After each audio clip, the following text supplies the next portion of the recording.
Hey guys, welcome to Collider Movie Talk for movie fans. I'm your host, Ashley Mova, and this is the Daily Show where we give you all the latest news from the world of movies, plus some insight into what it all means. This is a really, really ridiculously good-looking table right now, and joining us, as always, is Jon Campea. Well, greetings and salutations, everybody. Welcome to the best damn movie-related show on the planet Earth, and apparently the best-looking again. Coming to you right here at the Collider Media Studios here in Burbank, California. Literally just 5 seconds ago, a package showed up from the good folks at Zoolander 2 and gave me this delightful Zoolander headband, so rock on. Also here, Jon Schnepp. I think that's all you're going to get from Zoolander. But anyway, hey, what's going on, guys? Deadpool. Also here, Kristian Harloff. Jon Schnepp, we should call you Nostradamus. Hey. You're absolutely correct. No, I'm giving you props, man. You're right. Stoics. All right. Sour Patch Wednesday begins. As many of you know, the video game to big screen adaptation of Assassin's Creed is set to be released later this year. In a recent interview with Empire, producer and star of the film, Michael Fassbender, revealed a little bit about the philosophy and production of the new film. Fassbender said the following. I've always thought about it sound like Michael Jackson. I've always thought about The Matrix when we've approached this. The idea of a DNA memory elevates it from a basic fantasy genre because you have something an audience can actually believe in. Then the journey becomes so much more elevated because you're on board in a different way. There's very little green screen in this, which is highly unusual in these films. We have stunt guys jumping across buildings in Valletta. We've got stuntmen Damian Walters doing a 120-foot leap of faith without any rope into a bag, so it's pretty incredible to see. John, what do you think of Fassbender's comments about Assassin's Creed? I'm actually not as excited about them as you might think. Man, this headband looks ridiculous. As you might think. Breakdancer. And because here's the thing. While I do... Number one, I like the analogy he's making with The Matrix, that they had some of the action, the way they did the action in The Matrix, to bring that over to Assassin's Creed, because I never thought of that before, but that actually could work really well. When he starts talking about the practical effects, I do dig it. I just hope they don't sacrifice what could have been a better looking shot just because that shot would have required some CG work and some visual effects work as opposed to just practical. You can obviously pull off amazing looking stuff practical.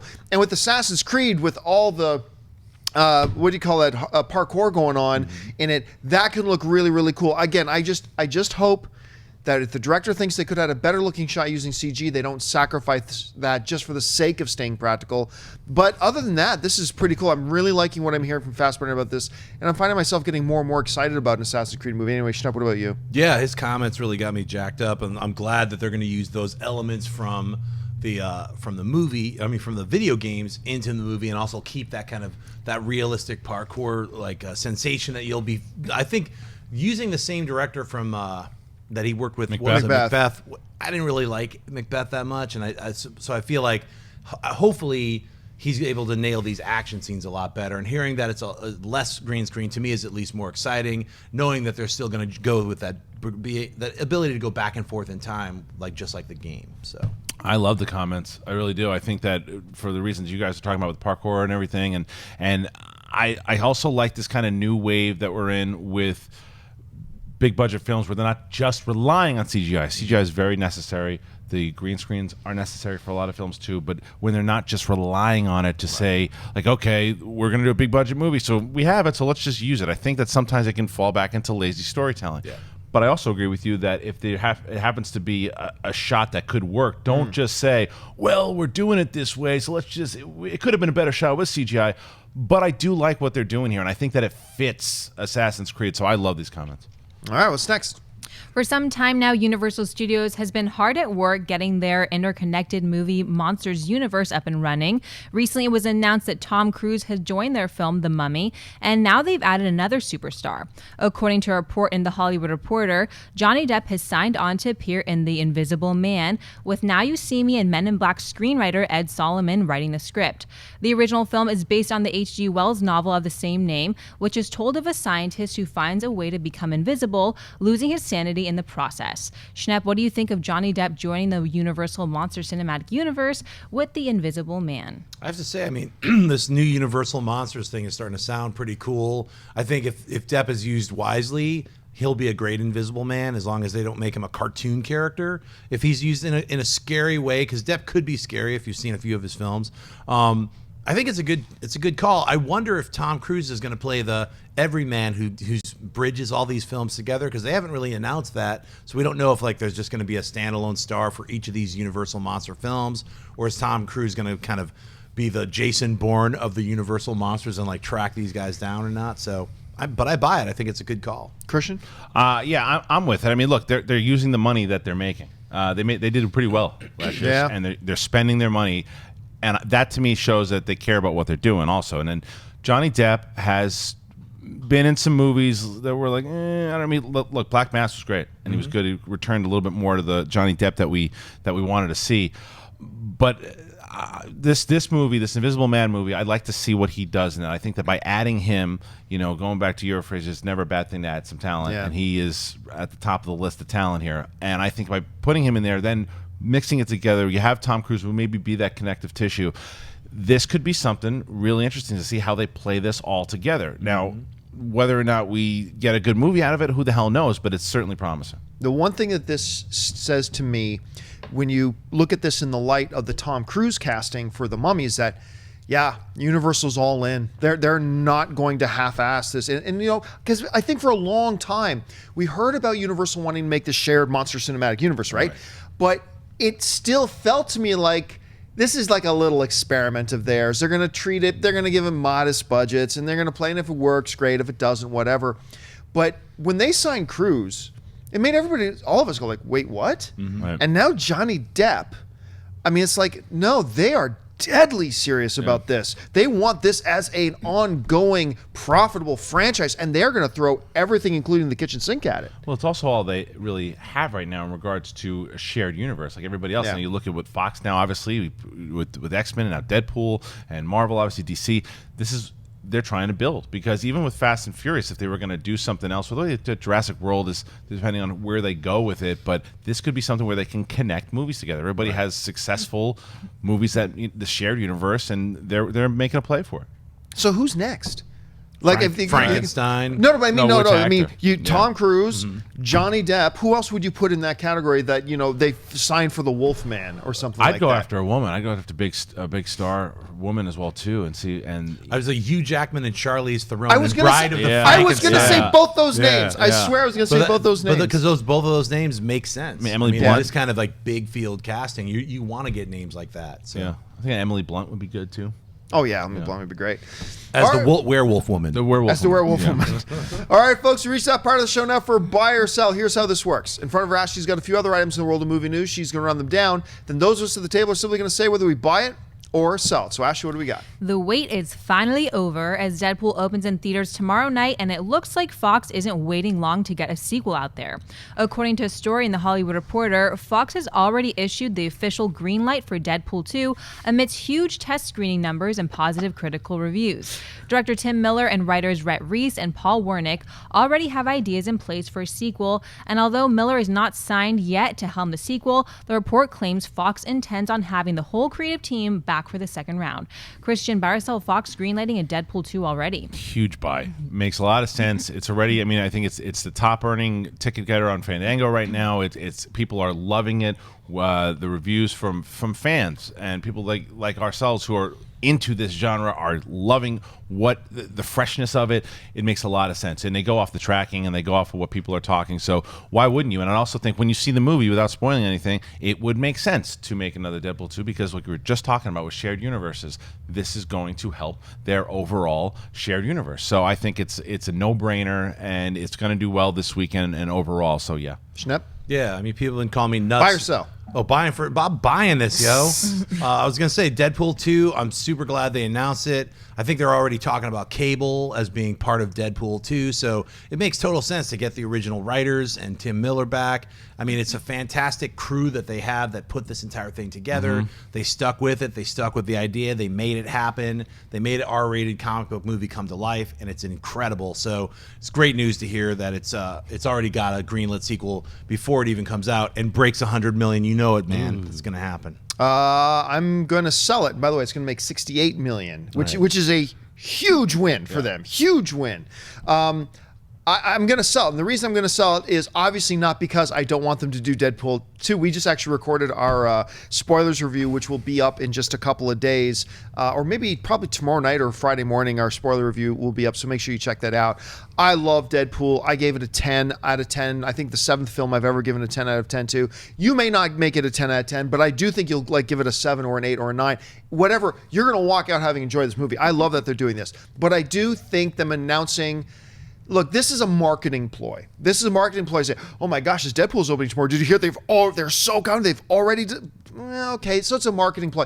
I think it's a little premature to announce sequels when Deadpool could open this weekend and make $20 million. I don't think it will. I think it's going to make it closer to 70. It's going to make 100. Sorry. You're wrong, John Campea. Well, we both agree it's going to make more than 20. Yes. We think it's going to be successful, and I'm super glad they're doing it. I just think they should wait a week before announcing it, because after that first big weekend and everybody comes out and starts talking about it, then you compound it by saying, and Fox just greenlit a thing. I just think this was the wrong time to do it. I will go on the other side of that to where this was a team, the marketing team so far, that we have all been on board with. Everybody has been on board with what they've done. Those same marketing people are also gauging what has been working in that campaign and what has not. And they're also relaying the information of, well, this is done so well. This makes sense to greenlight this thing now and to put it in there, because you're right. It is for them to say, we're so confident in it. There's a second one coming out, because people will go, okay, well, good. They have a lot of confidence in it. They want to do more, and maybe this is a story I want to see if there's going to be more of them. So they certainly didn't do that with Fantastic Four, nor should they. No, sure, they did not. Because they said that there was a date. No, they did. They announced the sequel date. That's what I'm saying. No, there was a date for it, but they weren't. But before the movie came out, they weren't sticking with it. Like, that it's coming out, because everyone thought it was going to move. I told the audience I was going to eat my shoe if they stuck to that date, and not even making a second one, because they didn't come out and say, like, we're so confident now, that date's sticking, it's coming out. They didn't announce that. But this one, the confidence is there. All right, what's next? Speaking of Deadpool, actor Ryan Reynolds was recently doing the press tour in Germany and was asked about where we would see the Deadpool character go. Many will remember that more than 2 years ago, just before San Diego Comic-Con, Jeff Wadlow of Kick-Ass was announced to write a script for an X-Force movie that never actually materialized. However, Reynolds has now said the following: "There's so much material to mine in just the X-Men universe, and in the future, if we're doing a bunch more Deadpool movies, we're really going to explore the X-Men a lot. We'll see, and maybe X-Force. X-Force is my priority. I really want to get that in." John, would you buy or sell an X-Force movie? After seeing Deadpool, I super buy it. Especially, look, we've been talking a lot about how, look, X-Men is a PG-13 universe. Deadpool is rated R. And even if you can cross Deadpool into the X-Men stuff, you got to keep the X-Men PG-13. You can do X-Force and make it R. And you can do that in several different ways. Look, I've been dying for a long time to see Cable on the big screen. Now, whether you go one direction and get like a Stephen Lang to play Cable, which is a lot of people's first. I love Stephen Lang. Whether you want to go slightly different direction and not get The Rock, but a Rock-like actor or something like that, that's fine too, whatever.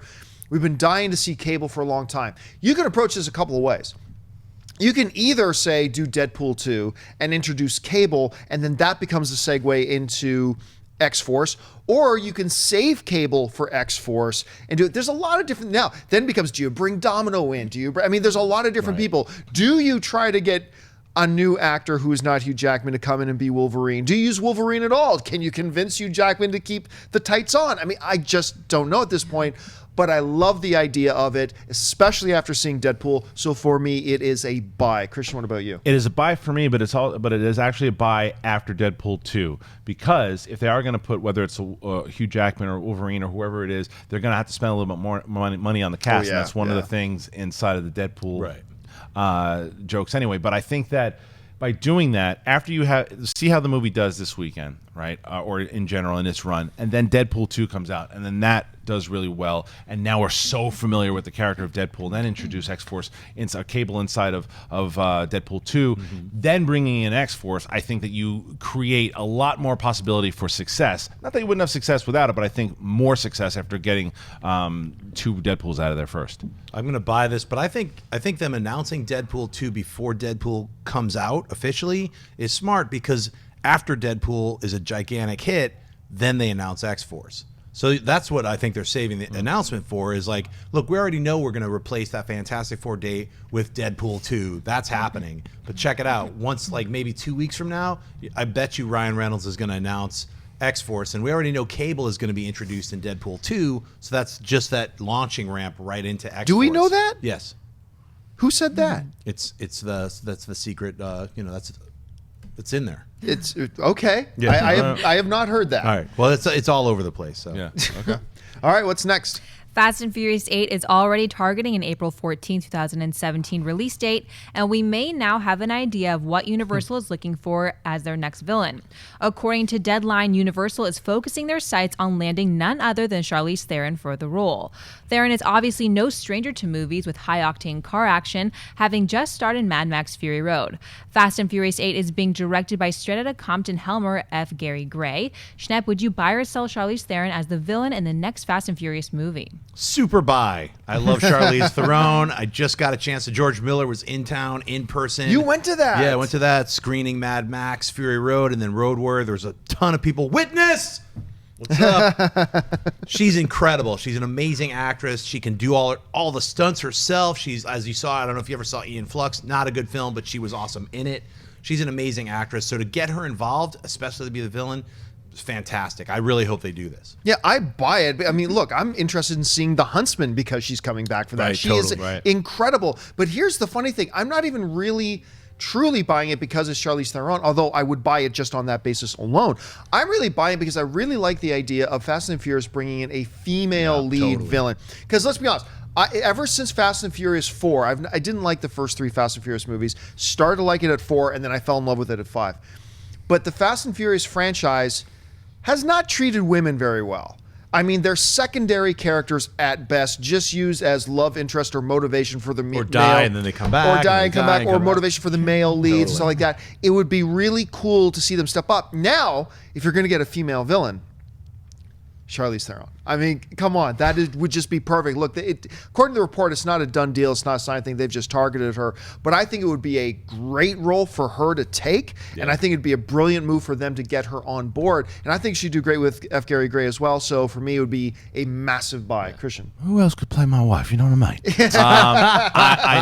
It's a big buy for me. I think that she is a tremendous, tremendous actress, and I also think she showed a lot of what she could do in Mad Max.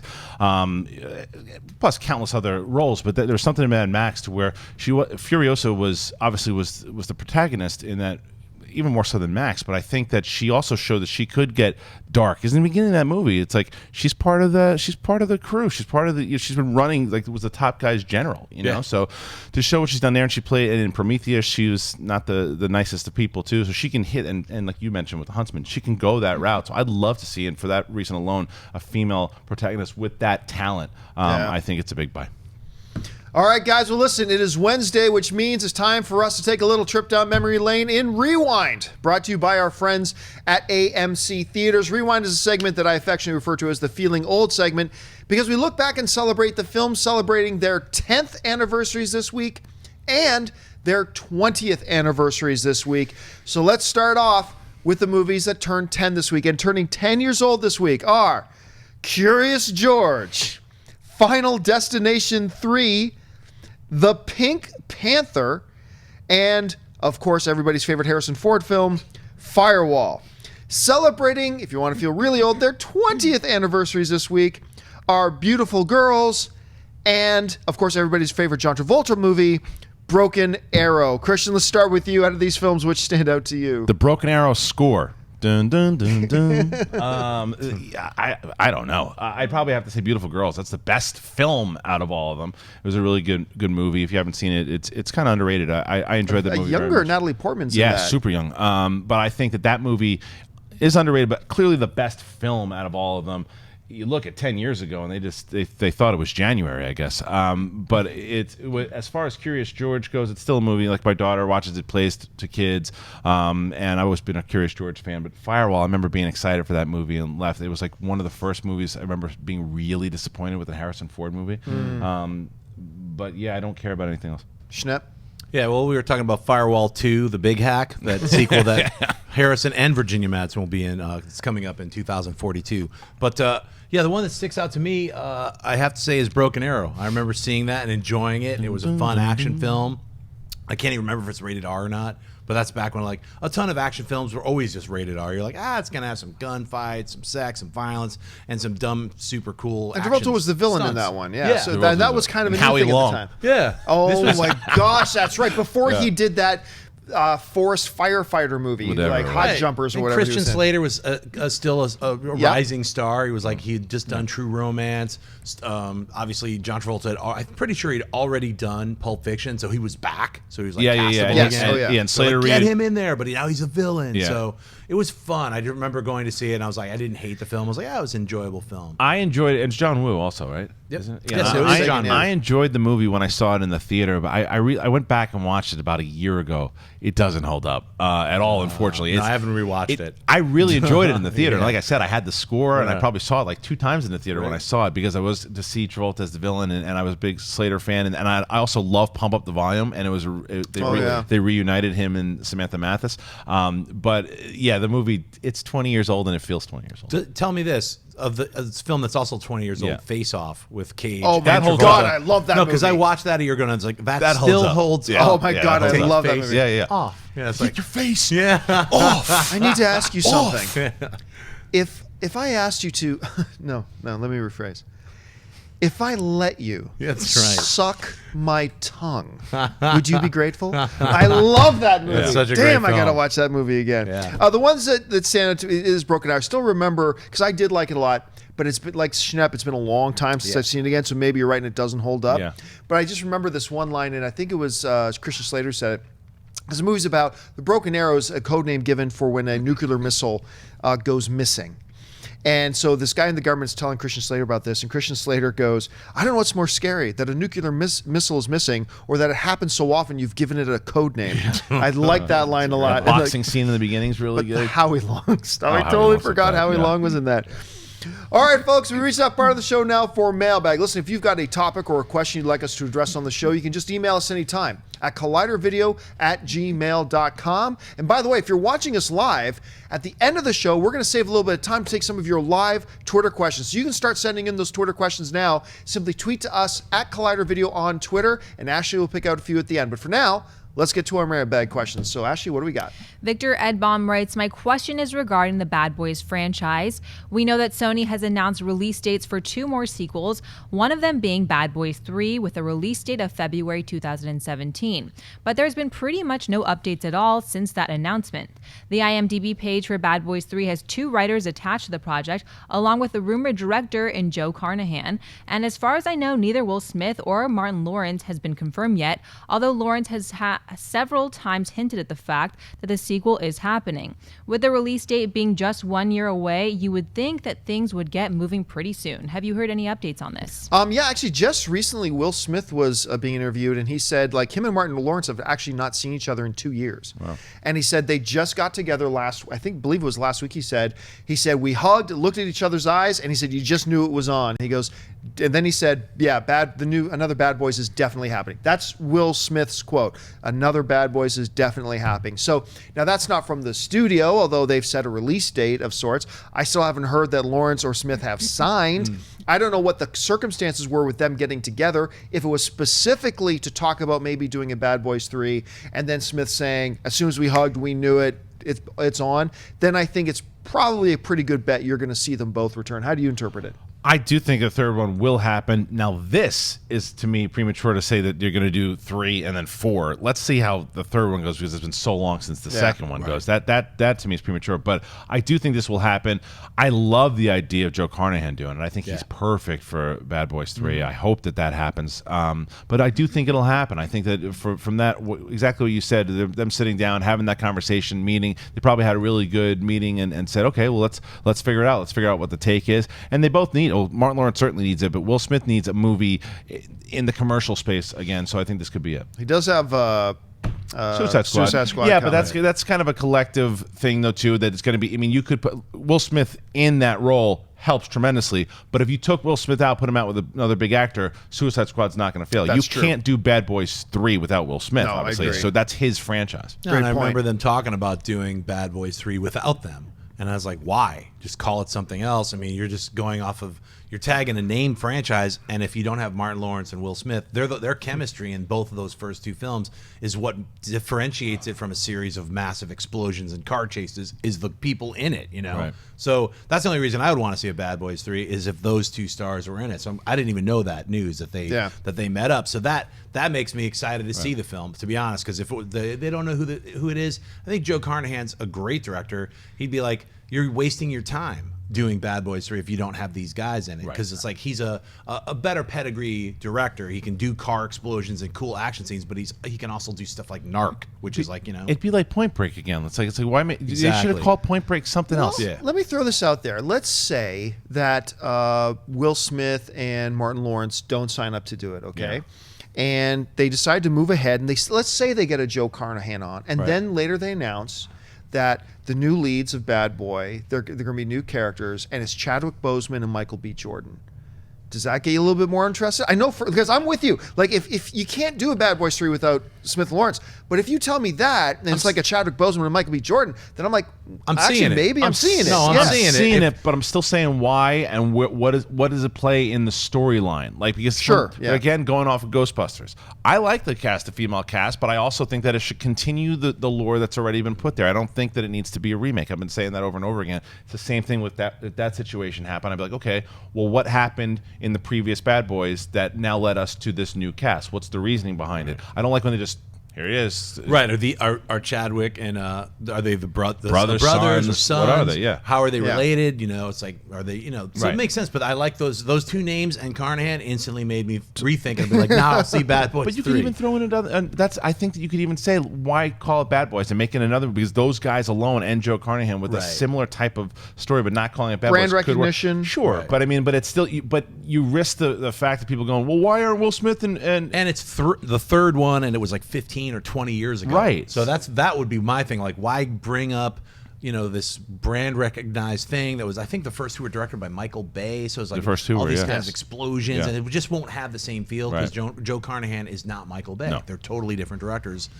I would rebrand it, you know, but I wouldn't Bad Boys the new school or whatever. I wouldn't do any of that. I would just call it something brand new. You know they're going to call it that now. Probably. Bad Boys 3, new school. I will say this to you. Fear does not exist in this dojo, does it? It's a high, come Yes, on. Sensei. Zoolander. All right, what's next? Frank Gilbert writes, so has Marvel given up completely on another Hulk movie? They teased something with Dr. Stern in the last movie, and Coulson mentions in AOS that Blonsky is still alive and may have escaped when S.H.I.E.L.D. fell. Seems like a waste that they wouldn't at least try to use the leader to break the streak of subpar villains not named Loki. Thoughts? No, it wouldn't be a waste. It was a 5-second scene in a movie. You don't go and invest, you know, 200 after marketing everything, $300 million, and think well, we kind of have to because we had that one 5-second scene in that one movie that we don't talk about His head anymore. is supposed to get really big. Yeah, I mean, so they really don't. And here's the other thing you said: it gives them an opportunity to have a really good villain that besides somebody named Loki. It does not matter who you put in as the villain. This is the point I tried to make before. It doesn't matter. Any of the villains they have used up until this point could have been amazing, memorable villains. The problem is not that they don't have good villains in their comics. They do. The problem, and I put the quotation marks around problem, the problem is that Kevin Feige has a philosophy of not spending a lot of attention on the villains. Kevin Feige has set up a practice, if you will, a pattern of he wants his hero movies to be about the heroes. And he wants the vast majority of the time focused on the heroes. And the villains are just kind of there to play the role, the motivation point, if you will, for the hero. Loki has taken on a life of his own. So that's been the exception kind of up until this point. So you can bring in the leader. You can bring in the best possible villain you can think of. But if it's in one of these standalone Marvel movies, the odds are that it's still going to be used the same way that, like, say, Ronan the Accuser was used in Guardians. And I really like Ronan the Accuser, but they used him in a very small way. You know, they could have done a lot more with that character. He's a great character. And it's hard to argue with them on that because the movies have turned out so great and they have been so successful. So just because you bring in the leader, you can bring your absolute 5 top favorite villains. You can bring in Doctor Doom from the Fantastic Four world into the Marvel Universe. Fact of the matter is, he's still probably going to be used the same way, and you're going to end up with the same results. Anyway, that's just the way that I see it. Kristian, how do you think it would measure out? I think you can get some more villains now and better villains once the Spider-Man franchise comes over to the Marvel Cinematic Universe as well, because I think personally Spider-Man has the best villains, and I think if it plays over into that world eventually, could work great. I want to see another standalone Hulk movie, and I actually think you will see another standalone Hulk movie after Ragnarok. I think it'll be announced, but whether or not it's 5, 6 years, 7 years, who knows? But I think it's going to happen because you're going to get more. You got to realize so far Hulk has just been. He's been great, but he's been used in spurts in Avengers 2 and Avengers 1 since his original movies, obviously. Sure. But I think that now that we're going to get that kind of buddy cop movie almost in Ragnarok with him and Thor, you're going to get more screen time with him and more from him that I think that you can play into a standalone Hulk movie, and then maybe we'll see another villain. Don't forget, you and I were at that Marvel event at the El Capitan last year. Kevin Feige was asked about that, and Kevin Feige kind of gave the impression, he says, look, no plans for a Hulk film, but he's going to be a big player through our franchises. He also said no plans on bringing Spider-Man over. Well, at the time, there probably wasn't at the time. Oh, there was negotiations at that time. I think there have been negotiations for years and years and years and years. But, I mean, Sony hadn't hit the skids yet. Sure, but there were still plans. They were still talking about it. Talking about it, yeah. But I think he's right, though. I think their philosophy with the Hulk is that he is a challenging character to build a movie around because he is unstoppable. I mean, he's difficult to put around, and people are more interested in the Hulk than they are in Banner, although Mark Ruffalo has made us all really fall in love with Dr. Banner. But, anyway, they may have changed their minds totally. I'm just saying that Feige at the time said they don't have plans to do Hulk as standalone. They think he's a really vital piece to play in the overall cinematic universe.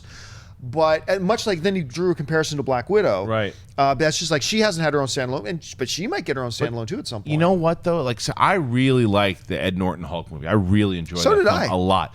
I just think that movie came out... And it is canon. It absolutely is. And it came out too early. Because I think that if you would have released that movie, and whether Mark Ruffalo or whatever was in it, after the first Avengers, that movie would have had significantly different box office. Well, it's weird. I mean, the way they established it, you have Iron Man, Hulk, then Captain America, Thor. I think that's how it went. But if you did Iron Man, Captain America, Thor, Hulk, and then Avengers, then I think... Yeah, you're right. I think number one, the Hulk film would have been a way bigger hit. Yeah. But that's neither here nor there. Whether or not the guy was gamma radiated and he's his head's getting bigger at the end and he's gonna become the leader, that's all done away with once Ed Norton stopped being, Bruce Banner. They moved on, they had Ruffalo, and obviously there's those rights issues between Disney and Universal, as far as being able to release a Hulk standalone movie. Paramount or is it Paramount? It's Paramount. Some other company, I don't know, but they can't do a Hulk standalone film right now. So that's not even a viable thing. Yeah. Oh, I think they can. Yeah. But I think if they do, I have to look this up. So correct me if I'm wrong. I'm just pulling this off the top of my head, so I could be totally wrong here. My understanding, though, if I'm correct, and I might not be, is that Marvel can go ahead and produce a standalone Hulk film, but if they do, the distribution rights automatically belong to Paramount, and I don't think Marvel is in that game. Okay. Is it Paramount or Universal? It's the distribution. It's one of the two. One of the two. Yeah, I don't know. I thought it came out with Paramount. I think the Hulk is great in these incorporated into the group, and that's where I think Blonsky, like the Abomination, just like the Red Skull, all of those characters are going to show up in Infinity War. I think that's where you're going to see, Blonsky, look, Abomination, I've said for a long time, man, I think that is a treasure they've got locked away. That Abomination character, because he is somebody who poses a legit threat to Hulk. Totally. He could be a standalone legit threat. He can be beaten, but a legit threat to the Avengers as a whole. Totally. He's freaking the Hulk, just more smart. Yeah, when they put together like the evil Avengers or whoever Thanos assembles to like fight, against the Avengers, the Abomination is going to be on that team. I hope so. Red Skull's going to be on it. Loki. They're going to bring all of those characters. So. Yeah. That's the way to do it. That's what they do in the comic books. Yeah. That's what I want to see in Infinity War. I want to see all the villains, not just like 48 superheroes. I want to see 38 villains fighting them. So, I mean, that's what I'm hoping. I think that the way Feige said he's going to, you're just going to get the Hulk through these big team efforts. Like he's going to guest star in Thor. He's going to show up in Infinity Wars 1 and 2. Will we ever get a Planet Hulk? Or are we going to get a Hulk standalone in Phase 4? I'm sure they'll work something out. If that character is as successful as he is now, but more so, people are going to want to see it. It was Universal, by the way. You're right. Okay. Yeah. All right, folks. Well, I said we'd save a few minutes at the end of the show for your live Twitter questions, and we're going to do that right now. You might have a little bit of time to still get a question, and just jump onto Twitter and tweet to us at Collider Video, and Ashley will pick a couple questions out. So, Ashley, what have you picked out? Joey Current writes, what are the best ways to tell if a studio has faith in a movie? Budget, marketing, premiere? Thanks. All of the above. By looking at a budget that can show confidence, it can also show irresponsibility. Yeah. Gambit, anybody? The promotion of it, how much marketing they put into it, is another one. A big one to me, and this is only, but you can only tell this a couple of weeks out, is how soon do they screen it for critics? Yep. That's a big flag. Because if they start screening it for critics early, like 2 weeks out, 3 weeks out, that means the studio knows we believe critics are going to love this, and we want them to start buzzing now. Right. When we'll screen it for the critics the day before release, giant red flashing light, and there's an embargo for it for release. To open you can't release your review for it until the movie opens. Oh, so basically you believe we're going to hate it, and you just don't want us to let other people know that we hate it. Yep. Fair enough. Now we know.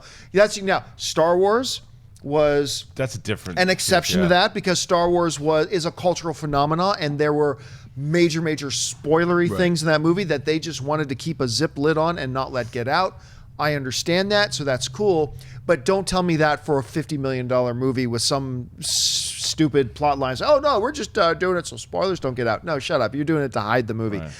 So just a couple that come to my head. Any jump out to you? No, I think you nailed them. So. Yeah, I think marketing I would put up there first. Most thing. Yeah, the hiding one is the biggest red flag. We're like, how come there are no reviews for it? We're like dropping hiding it. Hiding it. Yeah. All right, what's next? Michael Small writes, with Concussion and Suicide Squad, would you say Will Smith is officially back? The only reason I'm hesitating to answer that is because I don't know that Will Smith went anywhere. Right. I mean, he put out a couple of stinkers, but it's not like he's had a 10-year track record of failure or anything like that. He's still Will Smith. So I will say no, he's not back, because I don't think he ever went anywhere. So anyway, that's how I would answer. Well, I mean, he did have a couple of hiccups. I mean, he had that. Sure, like he had his After Earth, and he had Men in Black 3 was pretty horrible. Yeah, but it was had some success. It was the After Earth set him back, not only because it was a stinker of a movie, was because he made the decision and he pulled the nepotism card and threw his son in there, and it was very clear, and he knew that the whole thing. He stepped back. There was a lot of backlash to that. So sure. he did kind of go away for. I mean, albeit not very long, right. And now he's coming back. Now, what I'll say about Concussion, even though it wasn't a huge success, but he was amazing in the movie. The movie I thought was fine, but he was great in it. Mm-hmm. So as far as his acting goes and his ability goes, I agree. He's gone nowhere. He hasn't taken a step down, because even in After Earth, for what he was in, he was fine. But that's why when we're talking about Bad Boys 3, when he hits another big commercial franchise, because we know that he can crush it every time he's in these Oscar-type movies and everything too. Right. So when he gets back on top, I think that he should have done the Independence Day movie. I really think he should have. I think that he would have added a little bit more to that franchise. But he'll be back soon. I just don't think we can give him the all the way back yet. Yeah, I mean, I don't know. I think whenever you see him in interviews and stuff, the guy's charming. He's incredibly funny. And he's also has the ability to be an incredible actor. So whether he's not the box office draw that he was 20 years ago, right. That's for sure. He's not Big Willie opening on July 4th, but that doesn't mean he sucks now. He's still a great actor, and he still has that draw. It just depends on what the next what kind of big project. Like Concussion is not a big project. That's like an actor's piece of vehicle. So what big movie is he going to do? If he does that Bad Boys 3, that's going to put him back in that game, so to speak. Or he has to pick another bigger franchise. Obviously, that's why he was like, look, I'll be in a group movie for Suicide Squad, so I don't have to be the only guy, but I want to be part of these bigger films. So that's it. I think that's his way leveraging back in. Yeah, he's also made a few mistakes in the past with passing on big franchises. Yes. Remember, he was supposed to be Neo. They wrote that for him. Yeah. In He was Matrix. supposed to.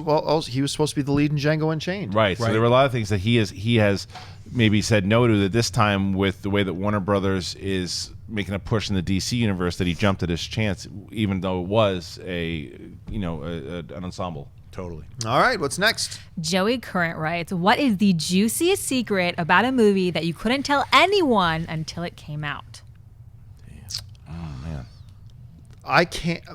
The true answer to that I can't even answer because I can't even let on that I knew.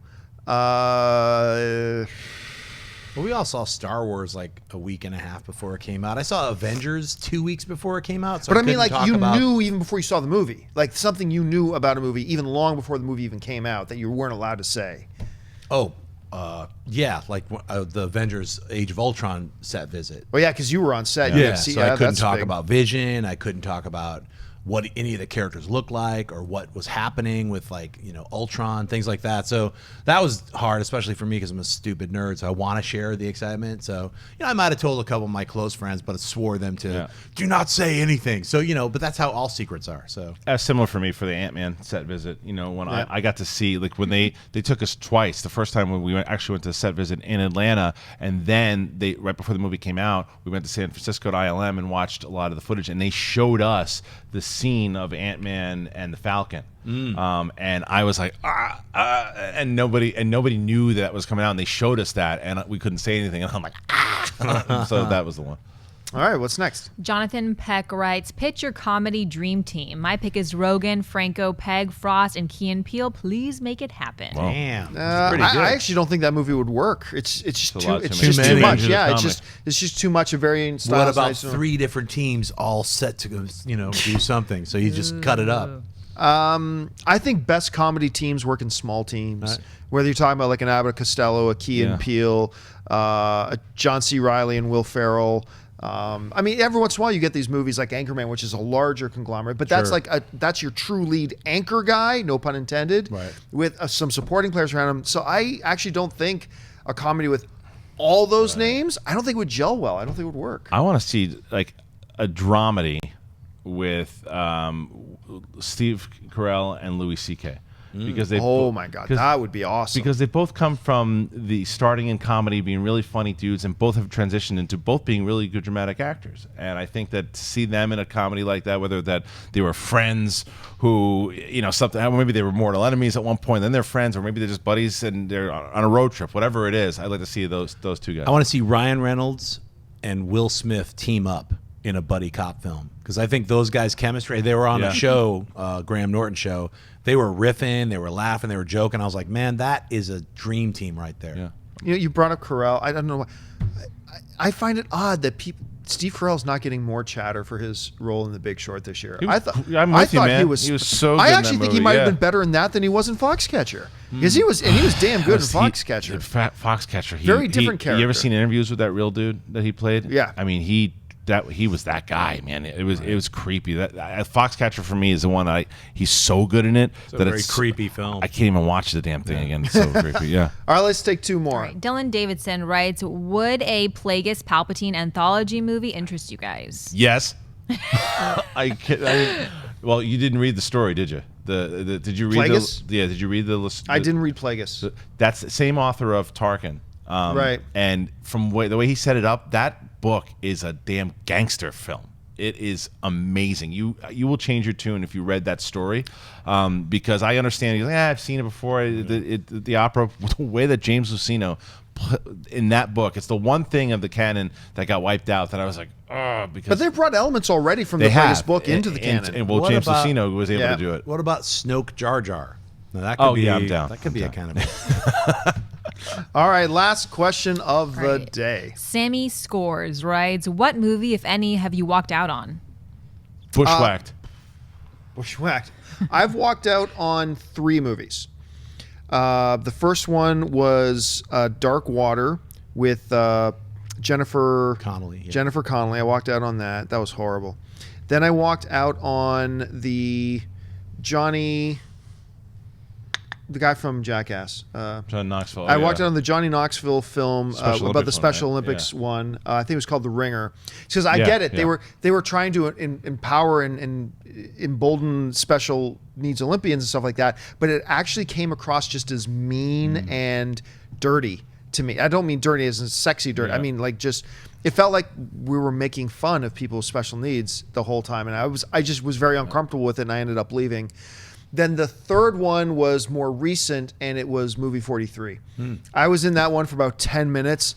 I was with me and my buddy Soul Video. We were watching it, and me and him, and there were 2 other people in the theater, and it was opening weekend. And I'm watching it, and I turned him like 10 minutes in, like, I'm out. And I just got up and I left. So Watch the face. I almost walked out last night as Zoolander, too. You're almost ruining did. it for me. I almost did, but then I was like, I'm going to stick through it. And then I you stayed. hated yourself for staying. No, right? no. No. It's just the movie's not for me. But that Bushwhacked was the one that I walked out. you ever walk out on one? I did recently last year. Holly and I both we did that look like we almost walked out on that Ridley Scott. What was that one with The lawyer one the with Michael adjuster? Fassbender? What was that called? The counselor. The counselor. Yeah, the Oh, adjuster. God. I would go see the adjuster. It's about an insurance salesman. Yeah, he's adjusting numbers. The one we walked out on last year was Let's Be Cops. Because I was hook, line, and sinker from those trailers. This is gonna be so funny. It's like got the all the actors. What's that guy from the comedy series? It's got the guys from New Jake. Girl. Yeah, New yeah, Girl. He's yeah. really funny. So I was like, that's gonna be funny. And then like about 45 minutes into it, I was like, this sucks, and it's not what they promised us in the trailer, and we left. So I don't know. Maybe it got better at the end. So you guys saw that film? It's been sitting in my DVR for the last year. Man. Yeah. So yeah, that's Yeah. one of the more recent ones. All right, folks, that'll do it for us for this installment of Collider Movie Talk. Thank you so much for joining us today. Listen, don't forget, lots of great films are playing at our friends over at AMC Theatres. Head on over to www.amctheatres.com for all of your theater, showtime, and of course, your movie ticket information. Hey, listen, the most important part of this show is not what us at this table have to say. It's what you have to say. Jump down into the comments section and leave your thoughts on any or all of the comments and the topics that we discussed here today. I want to thank the people sitting at the table with me. First of all, sitting over here on my left, Mr. Jon Schnepp. Schnepp, where can people find you online? You guys can follow me on Twitter and Instagram, just at Jon Schnepp. Check out my appearance on Kevin Smith's Fat Man on Batman. That's online on YouTube right now. And check out Kickstarter next week. I'm launching Sweaties United, so check it out. Sitting over here on my right, Mr. Kristian Harloff. Kristian, where can people find you? At Kristian Harloff, both Twitter and Instagram, and Jedi Council will be back Thursday. Never went anywhere. It's still there. Thursday. Make sure you check that out. And John, get him a body bag. And sitting over on the end, of course, our lovely host today, Miss Ashley Mova. Ashley, where can people find you? On Twitter and on Instagram at Ashimova. Happy Wednesday, guys. And of course, you can follow me on Facebook and on Twitter by following me at Jon Campea. That'll do it for us, guys. Thanks so much for joining us for Collider Video, and until next time. That's not a good one. You That's not a like good this Bruce Lee. video, click the good. thumbs up That's a button. Bruce Lee. Also, make sure you subscribe to our YouTube channel. It'll help you stay up to date with everything we've got going on here at Collider.